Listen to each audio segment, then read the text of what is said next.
It's time for Release Radar, and we have a kind of release that we haven't covered before. I'm your host, Vanessa, and I am joined by frontman Spencer from Ice Nine Kills. Now, Spencer, I know you like horror movies just a little bit, and I have to ask, Shaun of the Dead, yes or no? It's funny that you bring that one up. I was just talking about that movie and more so the universe that those two guys have created. I like Shaun of the Dead, but my favorite movie they've done is Hot Fuzz. And if you haven't Mm-hmm. seen that one, it's just the right amount of brutality and comedy that is right up my alley. So I do like those guys a lot. Super funny and good filmmakers. Like technically really well made films. Cool. That's I also like Hot Fuzz better, but that has more to do with issues with zombies. But that's fine.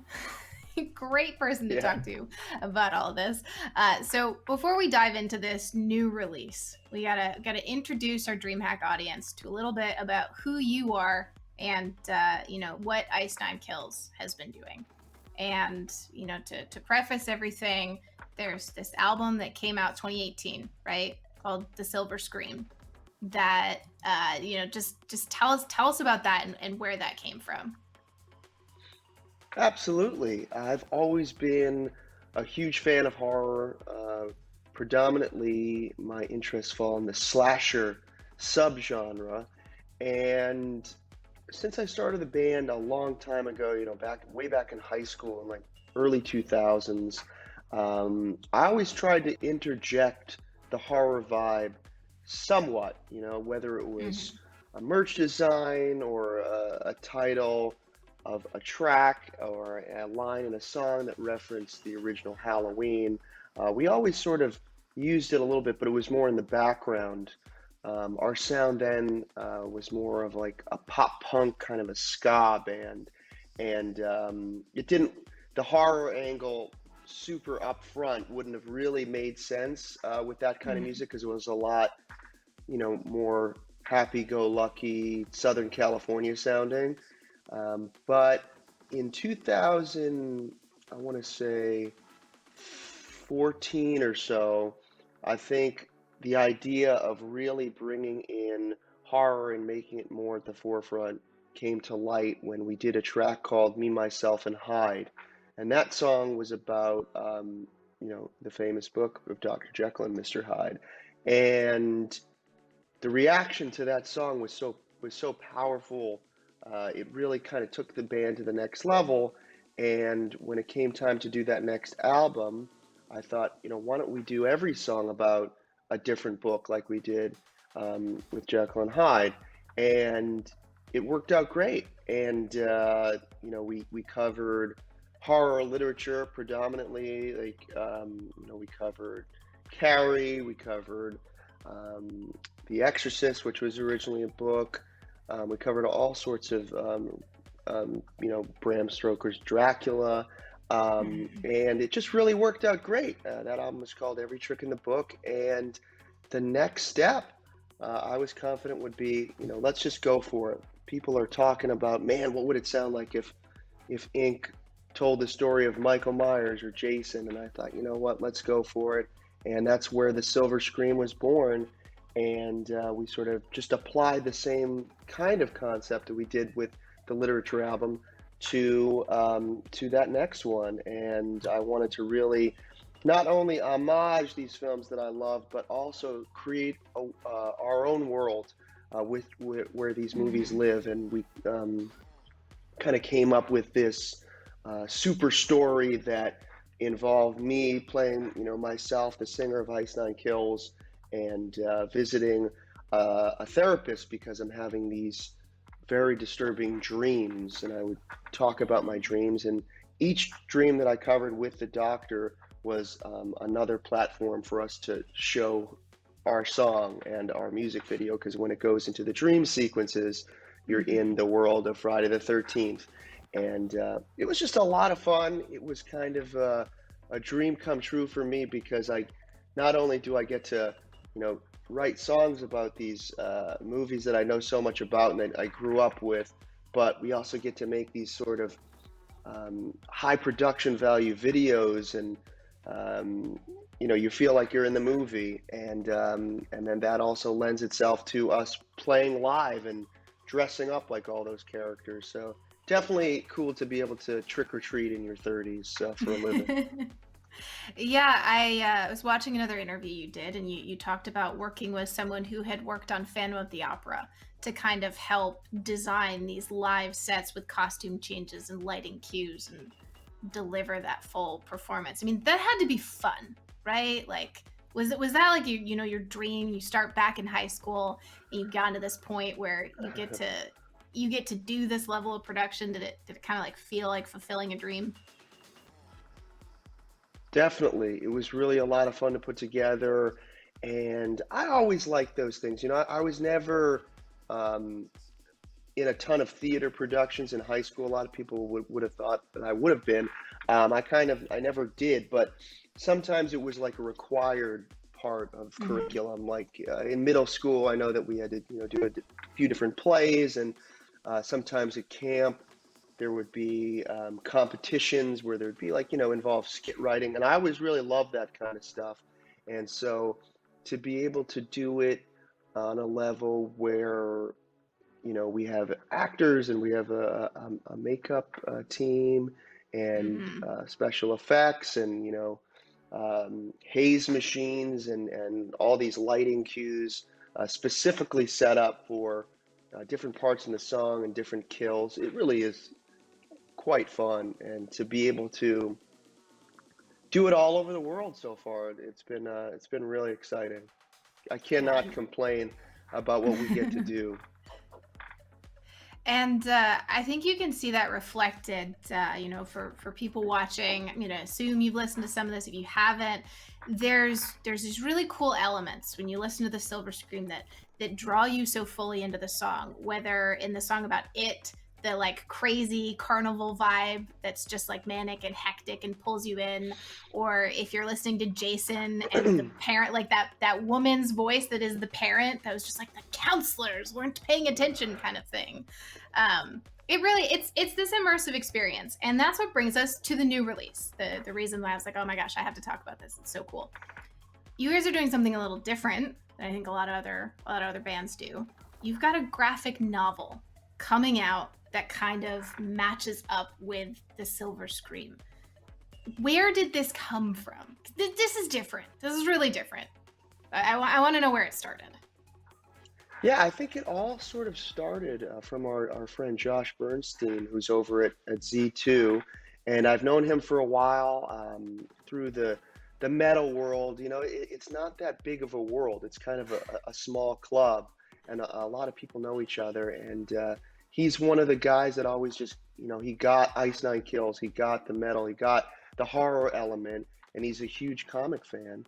And he started working with these amazing Z2 comics, and he kind of kept us in the loop about what he was doing, and he would send us different novels that he worked with, and we were just really blown away and impressed, and it just seemed like a sort of a logical next step of this sort of world building that we continue to do.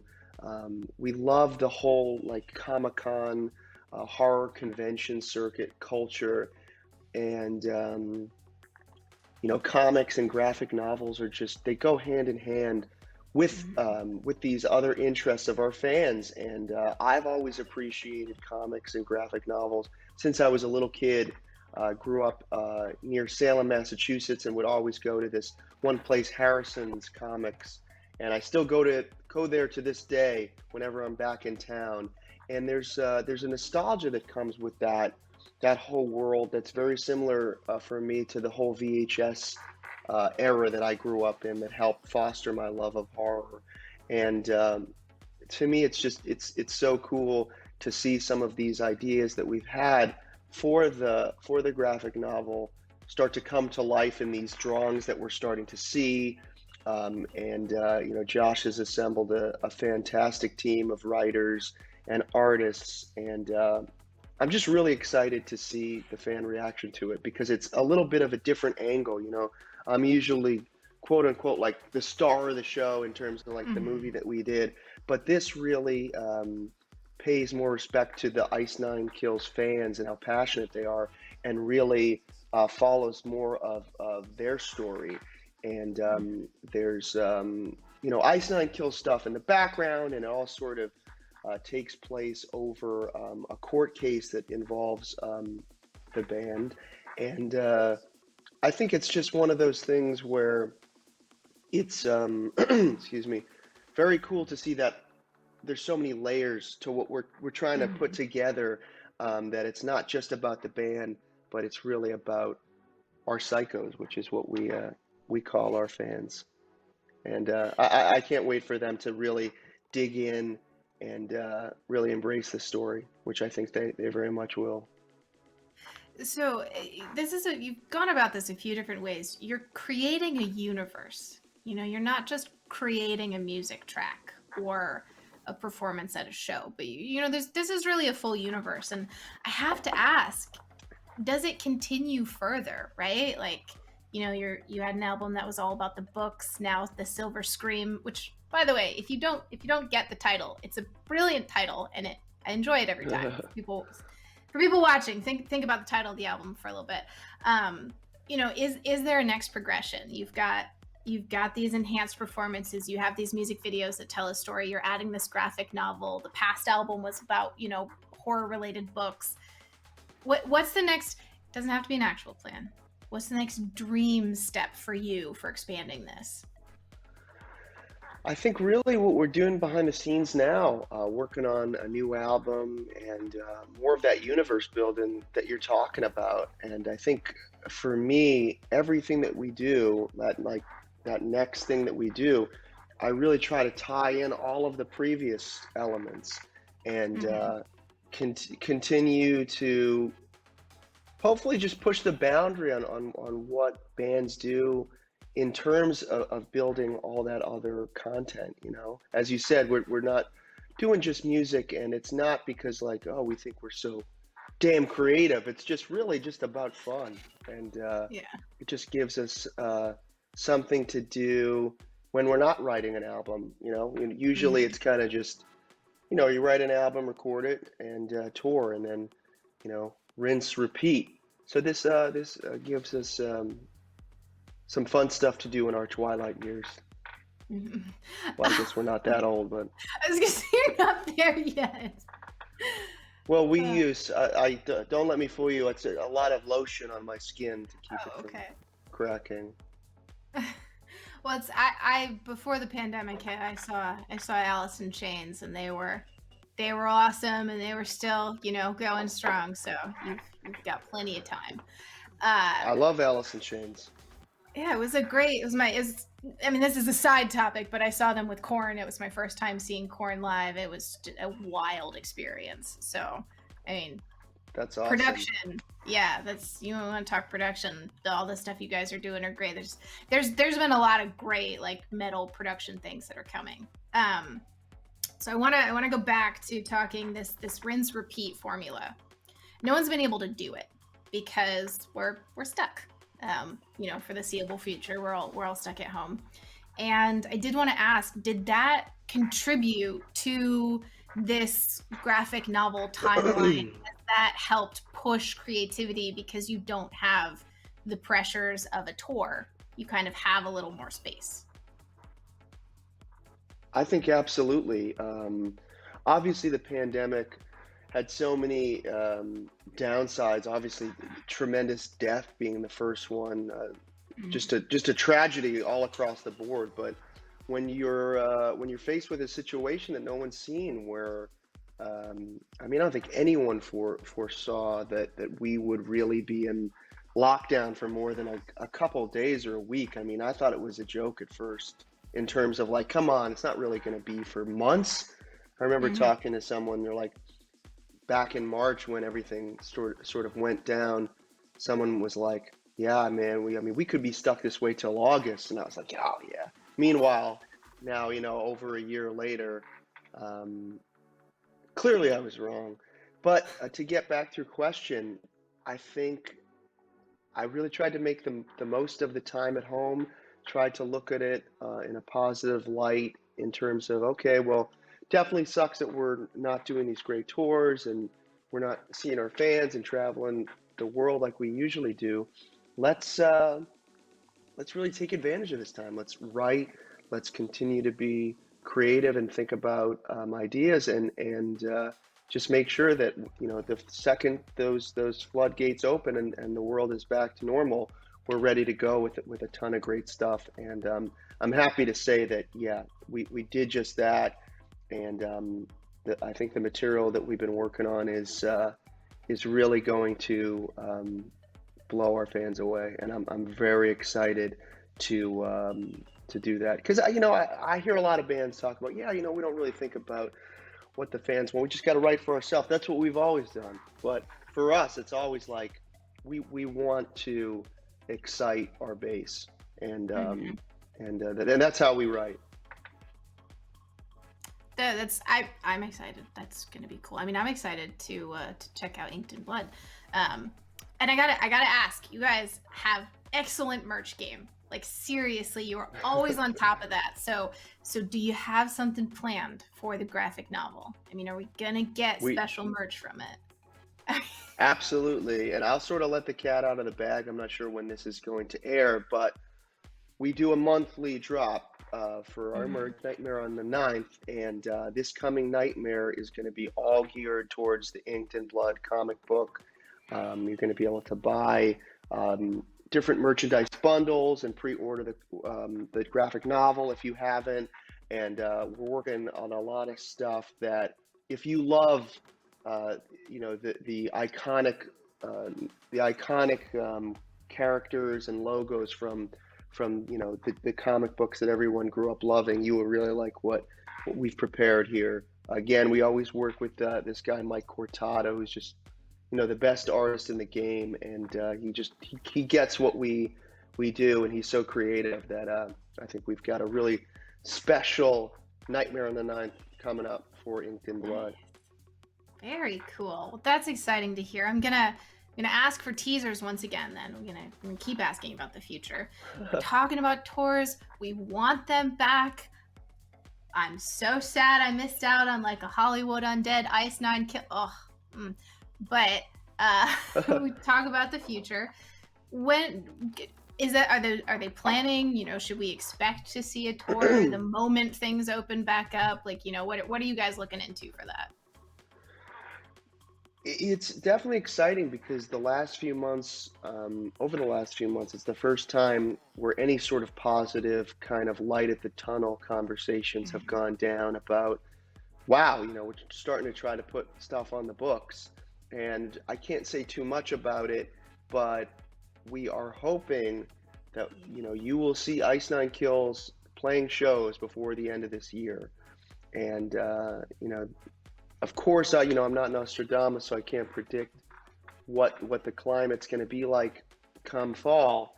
But I certainly know that if there is an opportunity for bands to play shows, we will be first in line to get out there, and I can't wait. And it's really cool to be driving around now, or walking down the street and just seeing signs of normalcy start to rear their heads. So I'm quite positive about it, and I think it really all depends on how effective the vaccine is and how effectively we can get everyone to take it. Yeah. And if you don't want to take it, just make sure that your buddy knocks you out and makes you take it. That's hey, it's a method. It's a method. It is. It works. Spencer is here to help. I really appreciate all the insight into this. I mean, this is cool for me. I've been listening to that album, for the last year heavily. I think, as a few people could probably tell from watching this. So before I let you go, I just want to ask: do you have any other shout outs or plugs you want to make? Where can people follow you? Things you want them to check out? Any of that stuff? Absolutely. Well, if you're interested in pre-ordering the graphic novel Inked in Blood, you could get it right now at our web store. It's ink-merch.com. And as always, follow me and the other guys and the band on Instagram. That's usually where the most up to date stuff is. And if you're a new fan or an old fan, we do have our own social media through our app called the Psychos Only Club, and you could download it for free on your iPhone, Android, and it is free to download. There is a subscription level tier that you can pay for where you get a lot of exclusive content like never before heard, demos, original versions of Ink songs that no one's ever heard, voice memos, because that's how sometimes if I'm, driving and I think of an idea for a chorus, I'll yell it into the phone. So there's a lot of cool stuff there. But most of all on that site, there's like a community forum page where our fans constantly post, and it's a cool place to be, and everyone is really nice, and that's one of the things about our fan base that is so cool. That some bands, their fans are so like aggressive, but our fans are far from toxic, and they're there to have a good time and not judge anyone. So come on down if you're psychotic like us. Nice. Well, we're DreamHack's a whole bunch of people who play and love video games, so I feel like that meshes well. That works. Absolutely. So you're a gamer. Did you get to play our video game that we put out? You have a video game? What? How did I miss this? Oh my gosh! All right, second release radar, people. There's a video game. We'll have to send you the link. It's supposed to be intentionally retro and 80s, but it's based on our song "Merry Xmas," which is based on the film Silent Night, Deadly Night, and it's a lot of fun. But I'll get you that link. We usually only release it around the holidays, but I will definitely get you guys that link. Sweet. All right. Well, a bonus. I got a bonus. All right. Spencer got to tell us all about all these cool things he's doing. Thank you, everyone, for tuning in to this episode of Release Radar. Go check out all the things that Spencer talked about. We will link all of them everywhere that we can. We super appreciate your time. This was awesome. And we'll see everybody who's watching on the next Release Radar. Thank you.